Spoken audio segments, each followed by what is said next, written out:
All right. Hello, YouTube fans, YouTube friends, YouTube fiends, YouTube world. Hello. I am back. I am here today to do my review of Love and Hip Hop Atlanta Season 10, Episode 1. Now, as you guys can see from my surroundings, I am at work. It's been a long time since I've reviewed anything, especially with the pandemic happening, and a lot of the shows that I did review either are no longer on air, or they were closed down, or not filming due to COVID. So now the Love and Hip Hop Atlanta is back. That is great, because that is one of the shows that I really used to enjoy reviewing. Now, not so much, considering the fact that the whole platform of Love and Hip Hop Atlanta has sort of changed. This is maybe one of the most weirdest first episodes of a season that I've seen before. And I know it was, and I know a lot of it is not due to COVID. I know a lot of it is just due to Love and Hip Hop really just losing a lot of its charm. You can tell that they really are trying to keep the momentum going, but it's getting difficult, because they're on their 10th season. So after so long, it's like, because I believe that New York is the longest running behind I believe Atlanta is the longest running behind New York. And yeah, New York, to me, I don't even remember last season of New York. I really don't. So New York to me has always been just sort of losing its touch. But now Atlanta, I feel like the last season, when we had Light Skin Keisha, when we had Spice, we had Tokyo Vanity, we had who else did we have? We had Akbar. I feel, that, to me, that was the last, and I really do feel like, had COVID not shut down season 9, we would have had a really good season 9, because the last episode of season 9 that we got was, I believe it's when Spice and Shakana and Akbar they're all at Spice's music release party or whatever, and they just all end up fighting. It's just a mess. Very comical, very entertaining. But I do believe that was the last good, strong cast that they had. And I say this also because, everyone always wants to see in the trailers the catching up with where we left off, and then we go into where we're at now with the drama. And even with the super trailer that they released a few days before today, there was no drama or fights. I would be specific. There was no intensity like there normally is on Love and Hip Hop, and maybe that's intentional. But but it's definitely not really pulling. It's not pulling people in, because one thing about a certain shows, especially reality shows, when you have a certain format, we really expect you to follow that format each season. It just is what it is. But let's get into the episode, because once again, this was a very interesting first episode. This was a very interesting first season, considering that we have not had any Love and Hip Hop, Miami, New York, Hollywood, anything for over a year. So to get Atlanta back was very refreshing to me, and not only because I live in Atlanta, but because Atlanta to me has the most charm, and the most just like, it's like, it's Atlanta, like, it's just very, very just like, it has that southern roughness to it. But let's get into it. First thing I noticed was we have a whole new theme song. So they were not coming to play in 2021. They have remixed the whole "This Is the Life" thing. It's no longer that. I'm not sure. It sounds the same, but I don't know if it's a woman on there now. I don't know if I'm not really sure, but it's a completely different theme song. Our new castmates are Young Baby Tate, who we did get a little, who we did see a little bit of this first episode. Amaretta, she's an up and coming female rapper. Rashida and Kirk are still our headliners, of course, along with Scrappy and Erica and Safari. I don't remember seeing Carly on the opening sequence. Carly's always on the opening sequence, but Carly wasn't even on the first episode. So I'm wondering if Carly maybe has just been not been demoted, but if she's just chosen to take a back seat and not be front stage and center, because Carly's on the season. We see her with Lamar Odom, but we don't see Carly on the first episode, which is odd. Which is very odd, because Carly is she's a main, so you would expect them to make sure that they introduce Carly, what she's been up to, but who knows? Even Mimi, I don't think Mimi's even on the season anymore. There's a lot of things that I'm realizing have changed on this season with season 10. So it's gonna be very interesting to see how it all rolls out, because they really do have a whole new cast. So even when they take their Dubai trip, I don't see Spice, I don't see Mimi, I don't see, because lately the new Love and Hip Hop crew has sort of been Shekinah, Spice, Sierra, Rashida, Bambi, Erica, and we have a few of them, but now it's just sort of like no one. But anyway, so we get into the new episode and we see Yandy. Yandy has now transferred from New York City to Atlanta, Georgia. She says that her and Mendici decided to do this, I guess just to get away from New York and just to start over. I do know that a lot of people, and I always say, if I live somewhere like New York or Los Angeles, even Miami, I'm not really looking to, I would never really look to move anywhere else, because to me those are just like the, New York, LA, Miami, maybe like a few other places are like, like top 5 places that a person would want to move to. So, but they're really expensive. And and growing up now, I realize that people with children and people who actually want the best for their children without having to sacrifice a lot, they know that they can't afford to live those lifestyles in Los Angeles, in New York City, because it's just ridiculously expensive. And I know New York City is very, it's, unless you want to leave the city, there are no suburbs. So Yandy and Mendici, they said that was their driving force behind uprooting their family from New York to Atlanta. And if I'm not mistaken, Yandy has family down here as well. Her dad lived down here, so it wasn't like Atlanta was just a foreign country to her with foreign people. So, and it was very obvious that Yandy was on Atlanta, because they were posting pictures on Instagram. I believe when it went on their Dubai trip, Yandy posted pictures with them. Or Yandy was just constantly posting pictures with the Atlanta crew, and it was like, well, either you're like just on vacation down here, or you're in the mix on the show. And eventually, we've Love and Hip Hop has been on long enough now to where we know. If who's joining the show, who's not, who's hanging out with who's not hanging out with who, because it's just all very obvious. So Yandy and Medici have moved to Atlanta now. Yandy and all her family are pretty much all together. I don't really know how, if some of her family is in New York. I guess her dad is in New York and some of her other family or whatever, I don't know. But she's talking about going back to Louisville, Kentucky, because this is when they were filming, all of 2020 consisted of, if not COVID, then Black Lives Matter, the protests, the George Floyd, the Breonna Taylor. There was so much going on, and a lot of the reality stars got involved in it.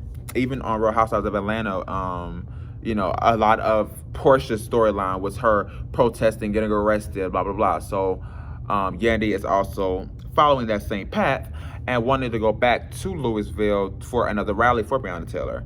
And I just will say, I really do commend the black women on, and because you don't really see it out of the men, but the black women on these reality shows, they really do not play about the activists, about the racism, about everything.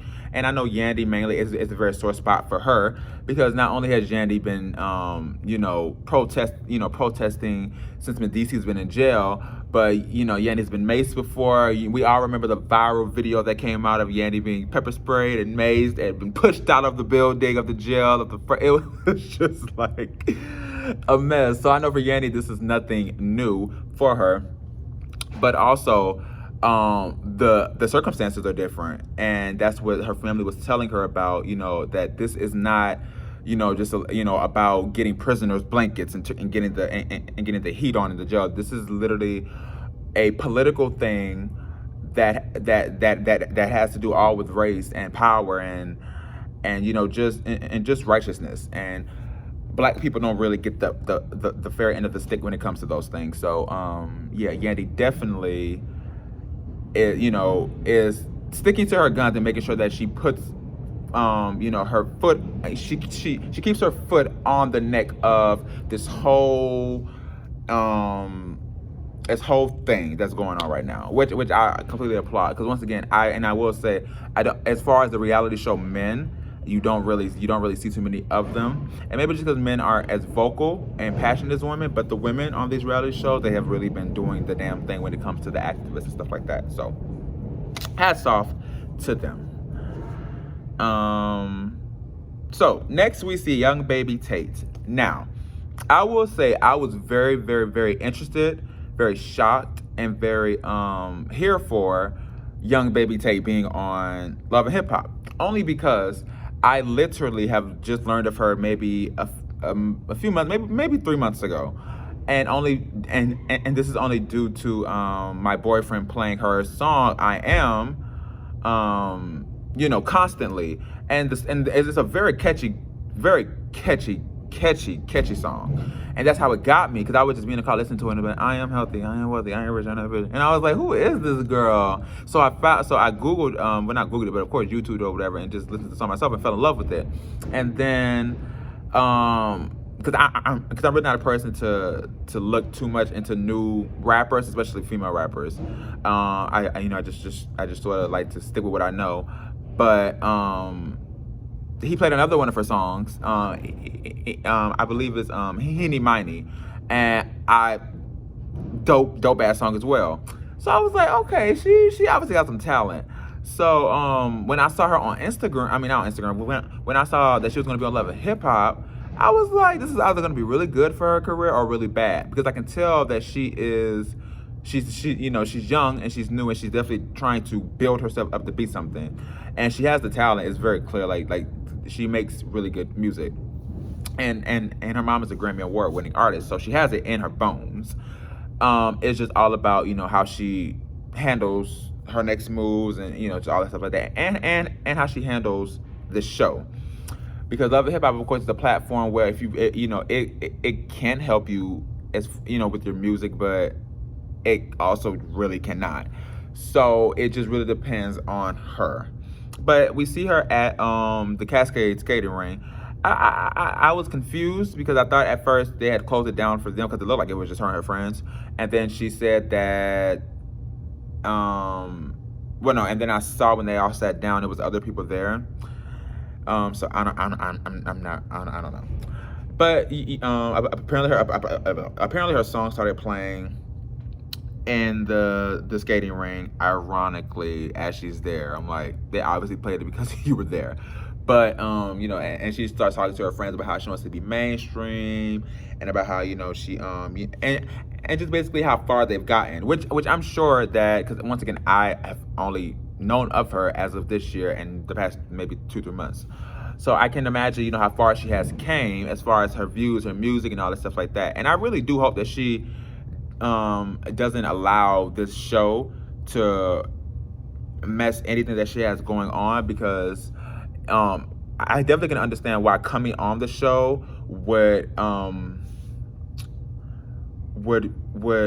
be enticing for her, because of course these days, like, getting on a reality show can make your followers go from 90,000 to 9 million. So it's definitely a big thing, her being on this show that averages 2-3 million. Well, it used to. I'm not really sure. I'm pretty sure Love and Hip Hop now is averaging maybe like 1.5 million, almost 2 million now.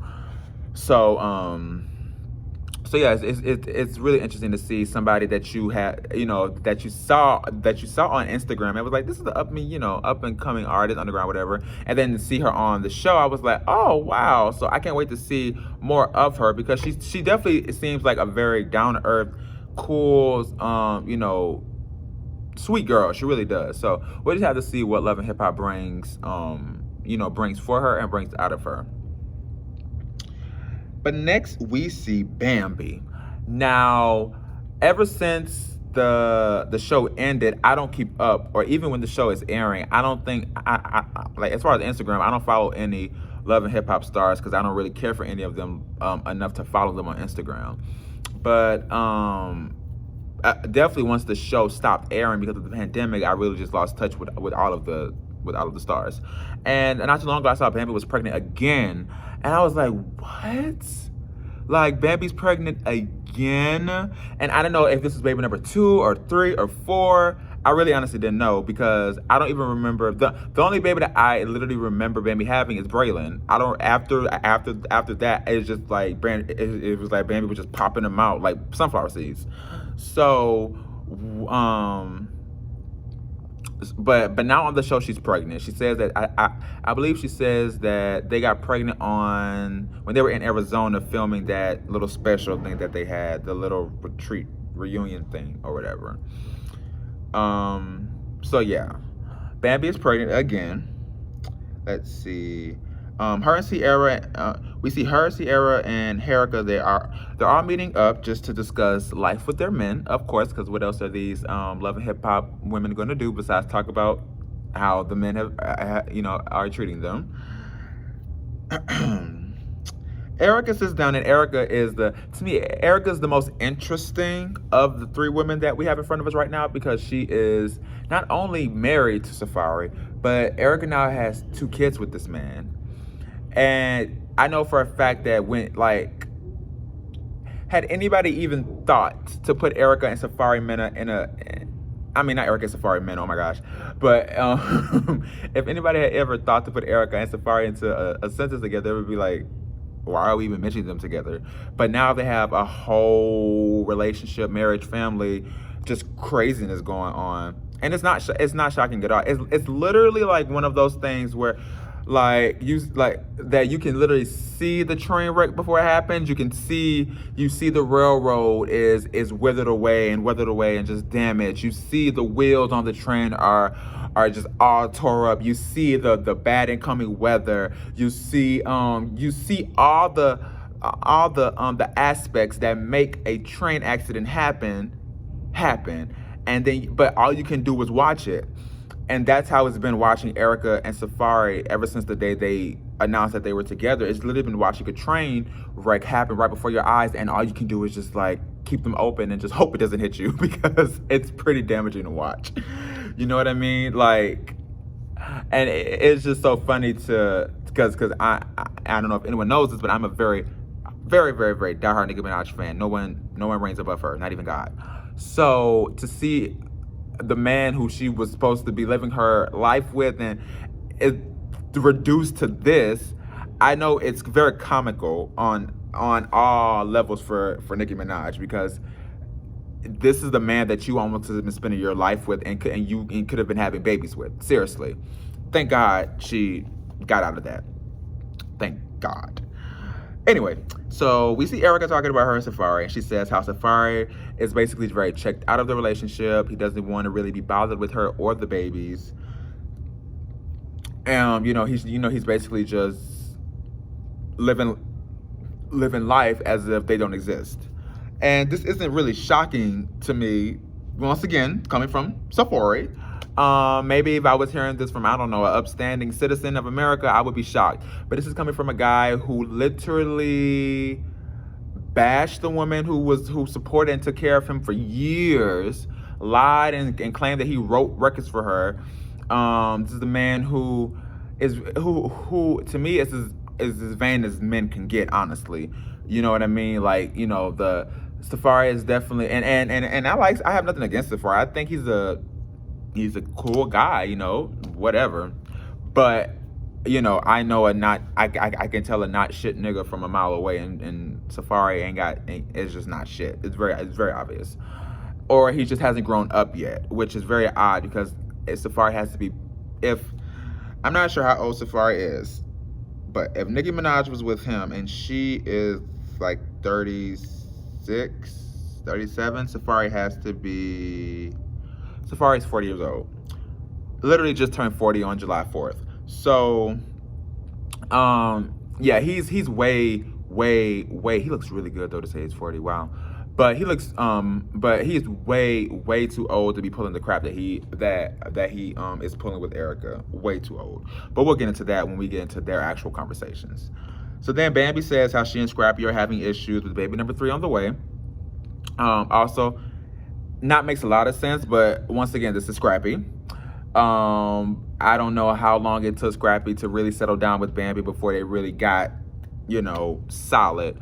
So to hear that a third baby is causing a little friction, and to me it's just normal. I don't know. I'm not straight, nor have I ever been in a 3-baby marriage, but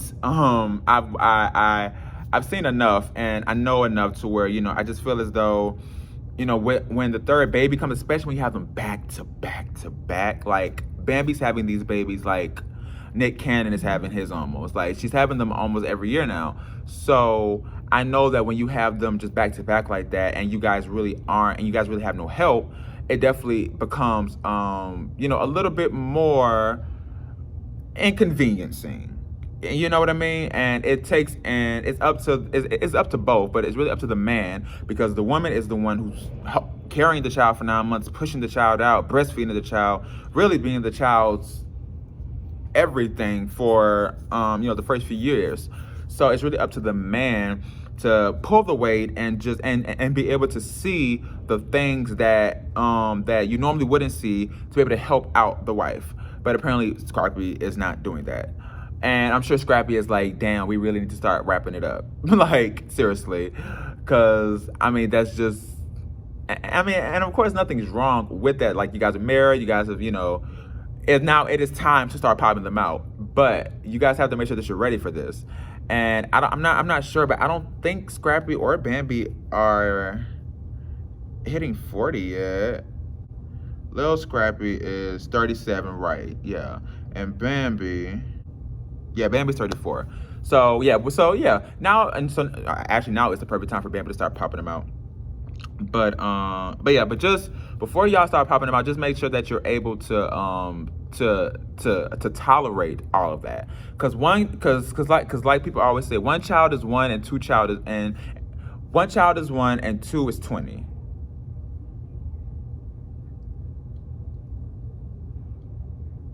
So you can only imagine what 3 is.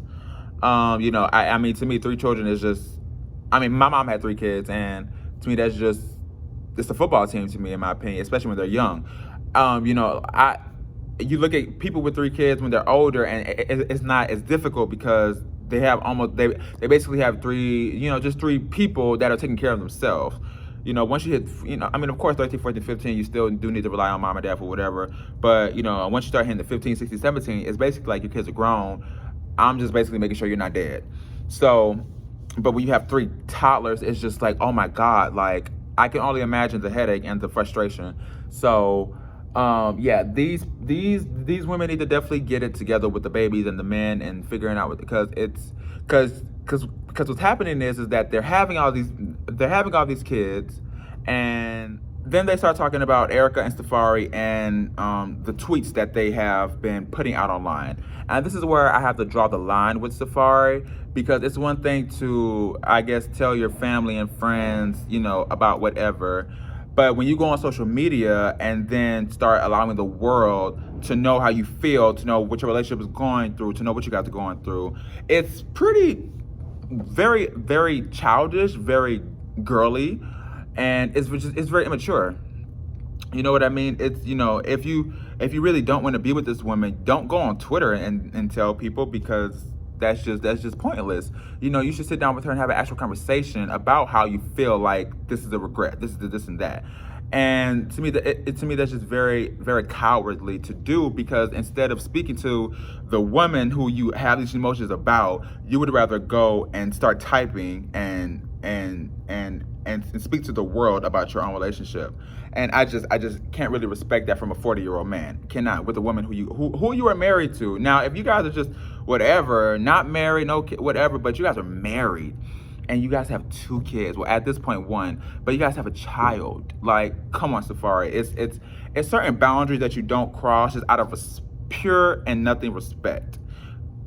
I don't think Safari even like knows what those boundaries are. Erica says that she's not the man he married, and if things continue the way that they continue, then eventually they will have to part ways. Yeah, you fucking think? Let's start. The sky is blue, Erica. Yes. For one, I don't even think that the man you married was the man that you wanted to marry. I just think that Safari was not as bad as he is now. So, you know, you were willing to look past all the flaws and all the vices and everything, and just say, oh, you know, he's cute, big dick, whatever. We'll make it work. But now Safari's not able to make it work, so he's making it almost impossible for you to be able to make it work. And it's as clear as day. It's as clear as day. And in my opinion, they don't need therapy. They don't need another baby. They need to leave and break up, because that is a very toxic relationship, because they are two toxic people. Just saying. Next, we see Rashida and Kirk in the bed kissing. Now, there are a lot of things on television, especially reality TV, that I get tired of seeing. And seeing couples in the bed like there's not a whole production crew behind them is getting very tired. It's like, we know that y'all are not doing shit, are not about to do shit, and was not doing shit before. So can we just please get out the bed and just stop being so cringy? Nobody wants to see y'all act like y'all about to fuck in bed. Seriously, like, come on. But anyway, so yeah, Kirk and Rashida, they're in bed or whatever. And I believe, now see, this is where I was, where I'm not sure before I start talking my shit. Cause one of the kids in there, Carter, came. But I don't know if that's Jasmine's son. Okay, so yeah, that, and that's what made it even weirder. Carter, Jasmine's son, who, you know, the woman who Kirk cheated on Rashida with, had the stripper that Kirk cheated on Rashida with and ended up having a baby with her, moved her into the same apartment building as I believe the Buckhead office was, or something like that. Yeah, that's Carter now. Big little boy, cute. So yeah, he busts into the room, almost as if he was waiting for his cue for his screen time or whatever to come. You know, he tells him his PlayStation isn't working, blah blah blah blah, and I guess they're trying to have mommy and daddy time. How are y'all trying to have mommy and daddy time with the whole production with the whole production crew in the house? I don't really get it. But anyway, so yeah, he leaves.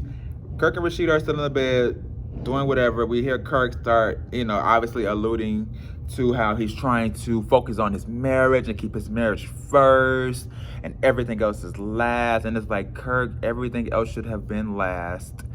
Like, you've been married to Rashida for fucking over a decade. Like, it's common sense that, like, you should prioritize that first, not the strip club. But obviously he did not, and that's how he ended up with another baby. But I guess he's trying to not make the same mistake twice and trying to keep the passion in their marriage, whatever. I'm really just over Kirk and Rashida. I really am. And I'm just over them as a couple. I really would love to see Rashida just on the show by herself. I really would. I really wish that, we didn't have to include Kirk, because it's just very cringy, and it's just very tiring to see. Kirk has been doing shit to Rashida for years. From questioning the paternity of the baby, to the nanny, to the Ashley girl. It was just a whole bunch of weird stuff that Kirk had going on. And when he had that baby, it just really turned me off as a viewer completely to their relationship and their marriage. And I just lost all respect for their marriage. But hey, as long as they still have respect for it, that's all that matters. But I know that a lot of people in the public is that, definitely that Rashida with a side eye, definitely. But yeah, their whole scene in the bed was just, we can just toss over that because that was just weird. Next, we see Sierra and Essex getting her ring appraised. Now, I was confused. Now, I once again, since Love and Hip Hop has not been on for a whole year, I I have not been following up with these people. So last time I checked, I literally, I will say this. This is what I do.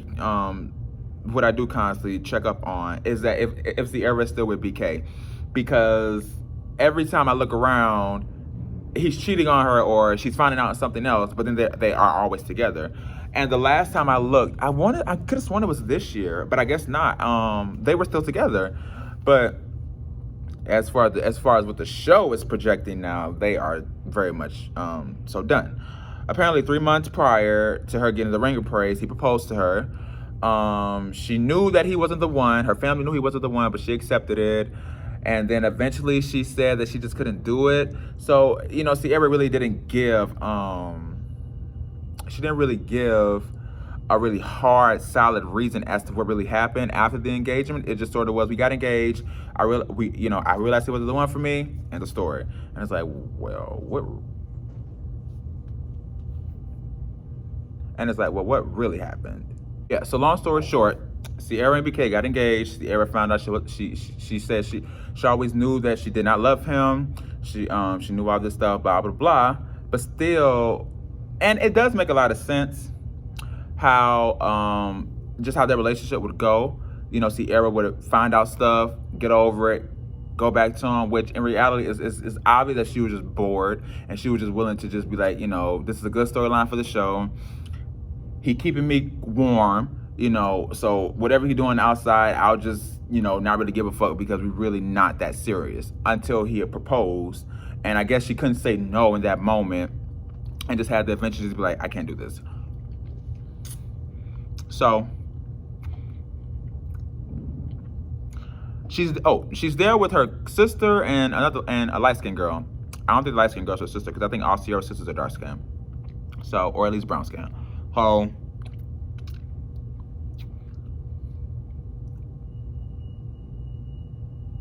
she mentions how she still does look at his Instagram page.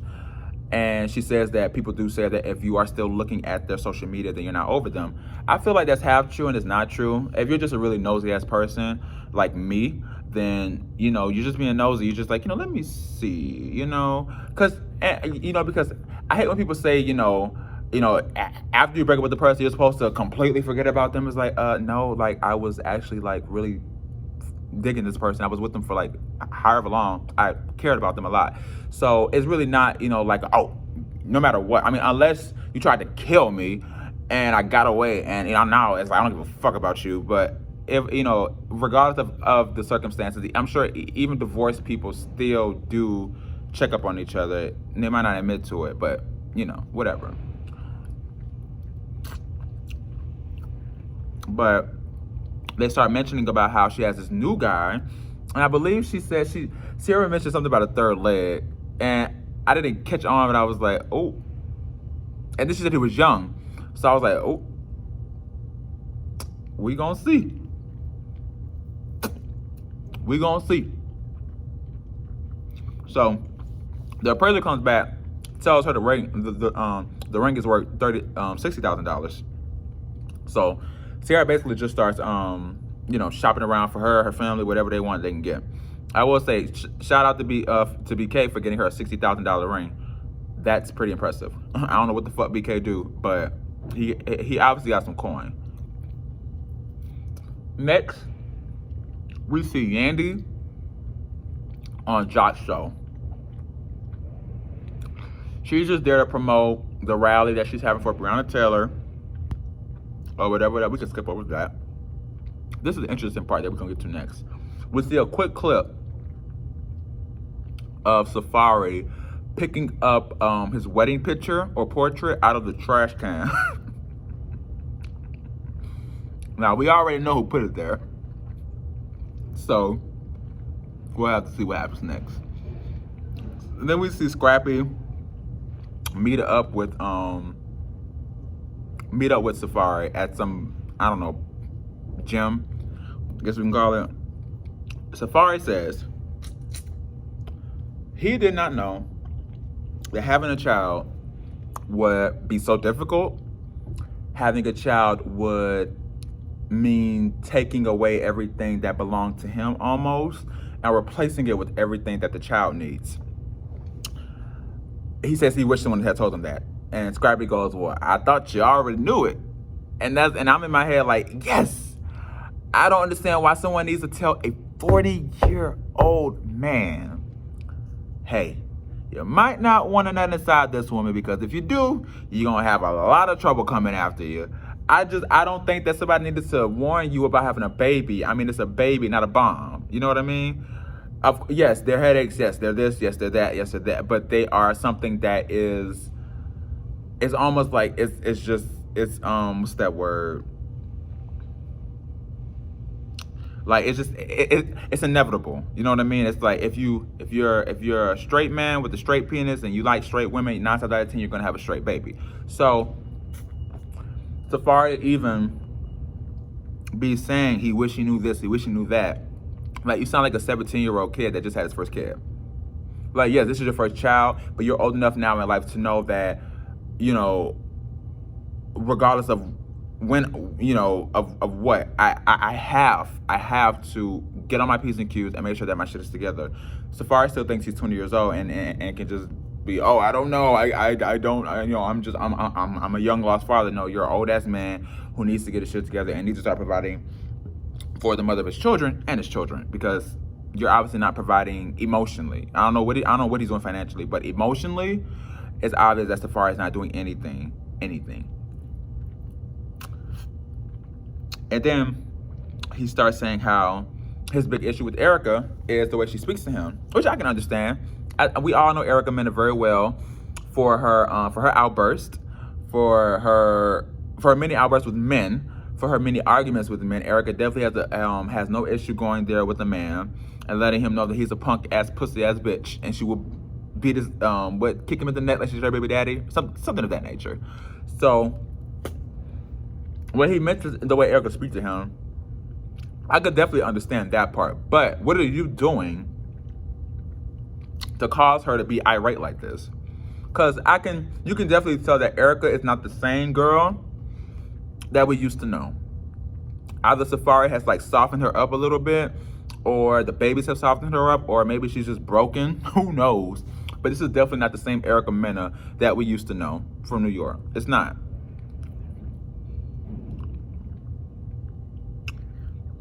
Next, we see Sierra meeting BK at some store. I don't know if this is his store. I don't know if this is her. I don't know whose store this is.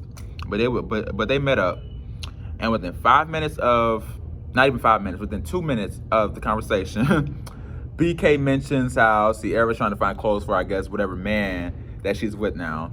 So Sierra goes and says, if I was worried about another woman, you know, I couldn't be worried about another woman, implying that if BK was with another woman, she wouldn't be so worried, like how he's worried about her being with another man.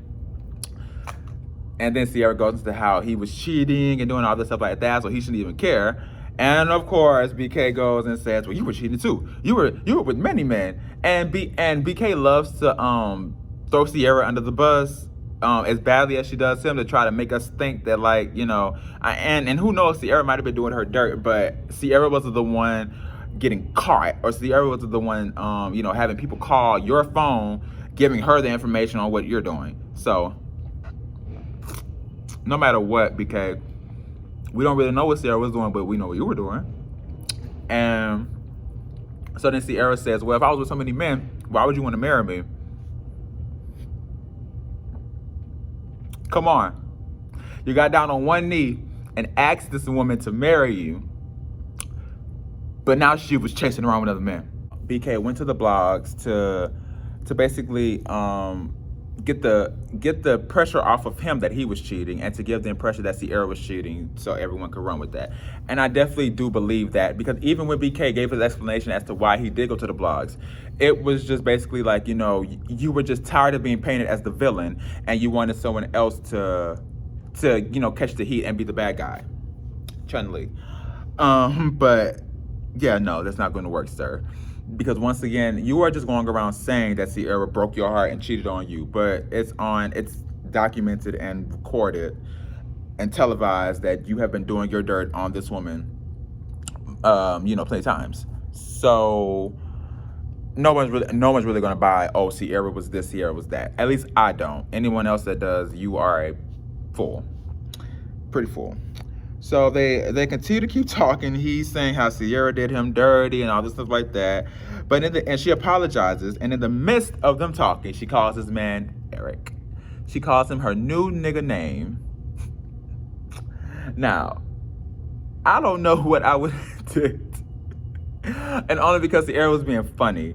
I'm like, Sierra, you ain't been with this man that damn long to be now be in his name, just stuck in your head like that. I'm like, whatever. Like, you were trying to be petty and you were trying to be, mean, basically, which BK definitely deserved. But she told him to take it like a G and move on. And what I'm realizing is that Sierra is the one that ended everything. It was definitely her, which makes sense because he's the one that proposed. So yeah, he definitely wasn't going to be the one that was trying to end things so quickly and easily. Whew. But yeah, I really do hope that we see no more of BK and Sierra. They are, to me, like Rashida and Kirk. Yeah, I don't really have the energy or the time to sit back and dissect this stupid ass toxic relationship. Next. So our final scene is where we see Erica and Safari. That's how you know that we've gotten pretty low on the Love and Hip Hop totem pole, where our last scene until next week is regarding Safari and Rashida. They're sitting talking. Oh Lord, it's not Safari and Rashida, Safari and Erica. So they're in their house, so in their 7-bedroom house. Very cute house, very white.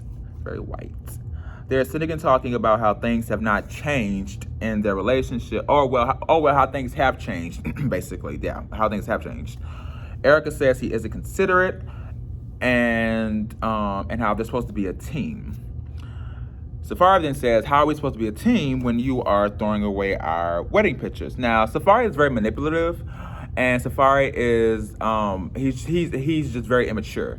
He'll never take accountability for what he's done, and he'll never take accountability for what he should be doing. So I know it's really hard for Erica to really get through to him, because once again, Safari he has the mentality of a child. Of like a big child with the fur coat on, with no shirt. He has a bad understanding of life, and like Erica explained to him, he can't do real life. You can tell that his mind, that he's not capable of functioning like an actual adult. And some men, when they are cocky and they have a big ego and they've been told certain things of their life, they tend to stay in that state of mind, which is, which in my opinion, not a child, but you have to be very feeble-minded to get off on compliments like that, or to get off on looks, and it's very vain, and that's Safari. So it's not shocking that he's acting like this, because of course he's with vanity it comes selfishness, because you have to be willing to give up everything to look a certain way or to be a certain way that you want people to see yourself. And Safari definitely does not want kids. He does not want a lot of kids, or he does not want to be able to be responsible for these children. He wants to be able to do his Rastafari man thing and then just go and and then say, oh yeah, I have these beautiful babies, or whatever. So yeah, after Erica mentions that he should be a team, or they should be a team, he says, how could they be a team when she's throwing away their wedding pictures and stuff like that, or whatever. And that's just why I say like he's manipulative, because she only threw the wedding pictures away because you made her feel like they meant nothing when you got on Twitter and said that that your marriage was a regret. You called it pathetic. He said a lot of stuff that would make a wife be like, is this my husband? Like it would just make me question, did I really walk down the aisle, put on that ring, and say those vows? So for him to even give her a rebuttal on that is just very very shocking, because it's, just once again, you would think that but you can also tell when a person doesn't want something to work, and when a person doesn't want to really make up in a relationship, or make up in a because some people they're very passive aggressive, and they don't really know how to express themselves. And Safari definitely does not know how to express himself. And you can tell that he is just willing to just be as nonchalant and non-caring and whatever until Erica is just, I guess, just basically done with him.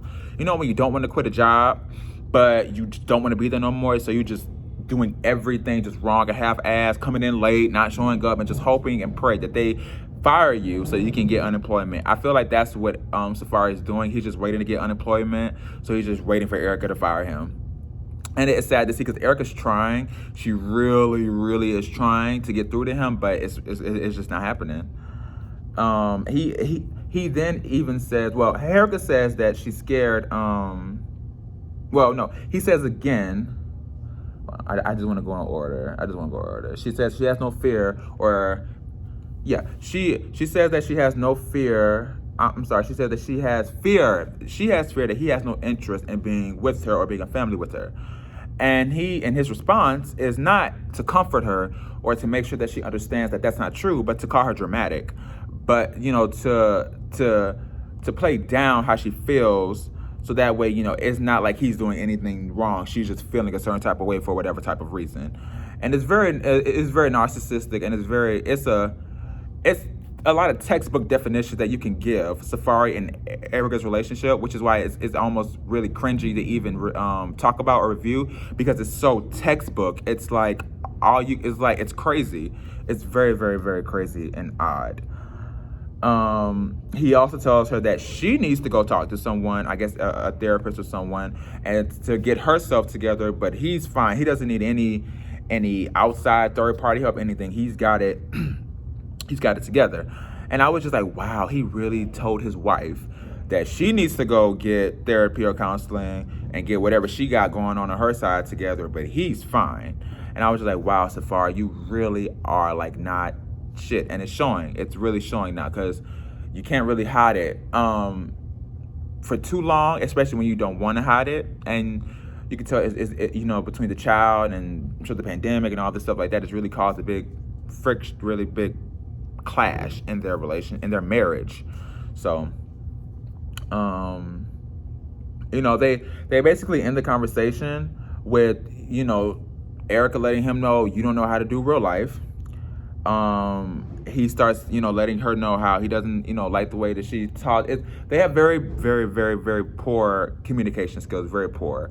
If one person doesn't like something, the other person is not really willing to to fix it, or to figure out what can I do to fix it. They both are very, very, very stubborn people, you can tell, and they don't need to be together at all. I'm just being honest. I don't think that they need to be together. I do not. I don't. Safari basically just lets Erica know that he does not care about. I'm not sure what he doesn't care about, but I'm pretty sure he was alluding to he doesn't care about the marriage anymore. He doesn't really care to be with her anymore, and he just doesn't care in general, even to talk about it. And so she just gets up and walks away and takes off her mic, and it's just really, really, really it's just once again crazy to see, because when everyone saw that they were dating, it was like abort mission, abort. This is not supposed to be happening. Like, this is a train wreck. And then they still were dating. They still were doing this thing, and then they had babies, and now everyone is just looking crazy, because who really wants a relationship like that? You know what I mean? Yeah, it's just my overall grade of this episode, I would have to give it a C. I would have to give it a C. There was not really anything interesting to watch. The new cast members that we did see, we only saw a little bit of young baby Tate, and we haven't really got into anything else or anyone else. I hope Spice comes back. I really do hope that this season of Atlanta is not as dull as it's looking to be. I really do, because I look forward to reviewing each episode, and I don't want to be reviewing boring ones. So we'll have to see. We will have to see. But next time on episode 2, you guys will see me here right in front of the camera giving my full-fledged opinion and thoughts on Love and Hip Hop Atlanta. Thank you all for watching. See you guys later.